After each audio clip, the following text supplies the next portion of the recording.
मान्छे मरिसक्यो मरिसक्यो नै के बन्द के भएर मर्यो पुलिसले गोली नै हान्यो पुलिसले गोली हानेर मर्या हो। अहिले यो आन्दोलन अब अन्तिम मोडमा आइसकेको छ। कुनै पनि राजा आउँछ चोरहरूको शासन अब सकियो। अब के हुन्छ यहाँ अब के हुन्छ कार्यक्रम भोलि एक दिन भोलि बन्द छ हाम्रो। अब हामी कन्टिन्यू रूपमा हाम्रो कार्यक्रम अगाडि बढ्छ। हामी मर्छौँ या मार्छौँ त्यसको कुनै पनि सीमा छैन। राजतन्त्र आउनुपर्छ। यी अपराधी भ्रष्ट तस्कर नेताहरूले देश छोड्नुपर्छ। अब समय अब आउँदैछ। 2 जना मर्यो अनि अरू के भइरहेछ? कतिजना घाइते के भयो? अहिलेको अवस्थामा 5 जना घाइते 2 जना मरिसकेको छ भन्ने भएर सुनिएको छ। 2 जनाको डेथ भएको छ, 5 जना सिरियस छ। अरू घाइते कति भयो थाहा छैन। तर यो निर्णायक अब चाहिँ आन्दोलन हुँदैछ। भोलि एक दिन हाम्रो छोडा पर्सिबाट हामी चाहिँ फेरि पुनः सडकमा आउँछौँ। यो 2 जना मर्यो भन्नुभएको छ नि? 2 जना मर्यो भने यो तपाईँहरूले देखेर भन्नुभयो कि यत्तिकै होइन मान्छे मरिसकेको छ भन्ने कुरा पुलिसले भनिसकेको छ। प्रहरीले असिन मात्रै होइन गोली पनि प्रहार गरे हो। गोली त कति आयो नि मान्छे मरिसक्यो। एउटाको गोली यहाँ छ, एउटाको ब्यागमा छ गोली। जस्तो कि यतिखेर यहाँहरूले भने अनुसार 2 जना हाम्रो घाइतेलाई मैले हस्पिटल लानुपर्छ। हेर्नु अब सबै मेडिकल बन्द छ। हेर्नु न हजुर ग्यासले गर्दाखेरि अनि के यो कसरी यस्तो सिर्जना भयो? पहिला शान्तिपूर्ण भइरहेको थियो 81 सिर्जना भयो। 81 घुसपेट गऱ्यो कि यताबाट घुसपेट भयो कि के भयो? स्टार्ट भयो क्या उताबाट स्टार्ट भएको।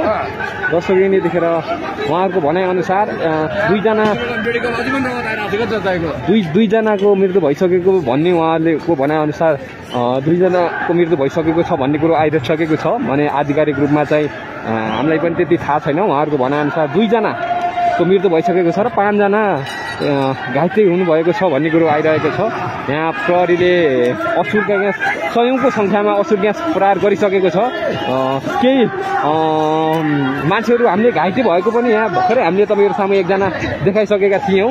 अब के हुन्छ भन्ने कुरा चाहिँ भन्न सकिन्न। यतिखेर यो 3 कुनेको अवस्था तनावग्रस्त छ यतिखेर देख्न सकिन्छ। प्रहरीले असुर ग्यास हानेको हानेछ। 100औं सङ्ख्यामा असुर ग्यास हानेको छ भने जनताहरूमा एकदम आक्रोशित झन्भन्दा झन् बढेको छ।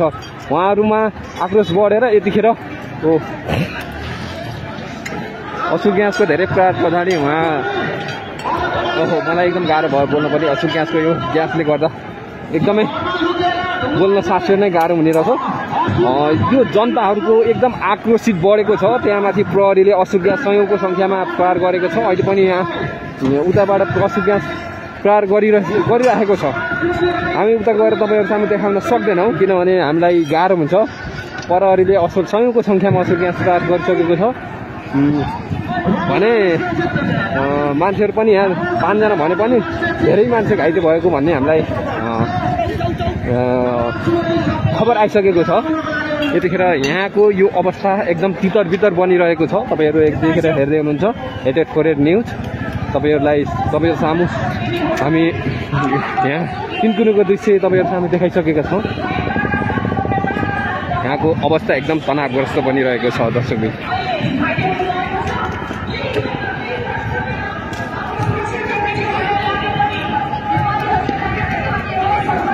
यतिखेर फेरि यहाँको कार्यक्रम सुचारू भइसकेको छ। बीचमा क्यान्सल भएको थियो।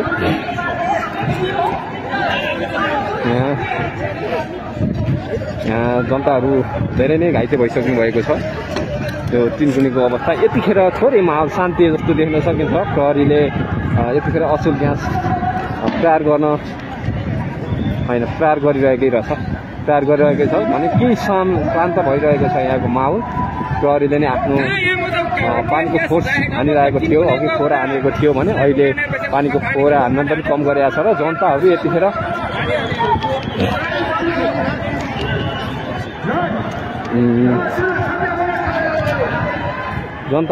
अलि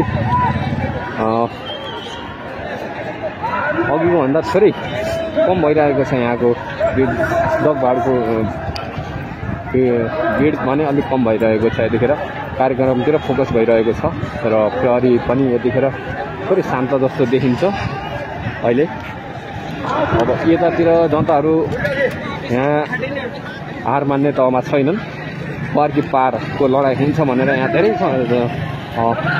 जनताहरू आक्रोशित बन्नुभएको छ। प्रहरीको जुन यो दमन भयो भन्दै उहाँहरूले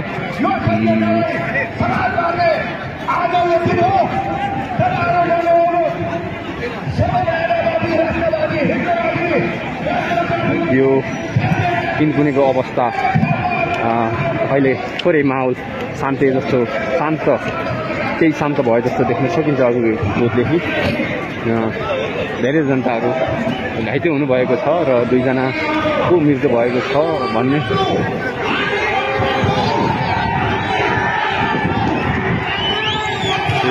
आइसकेको छ।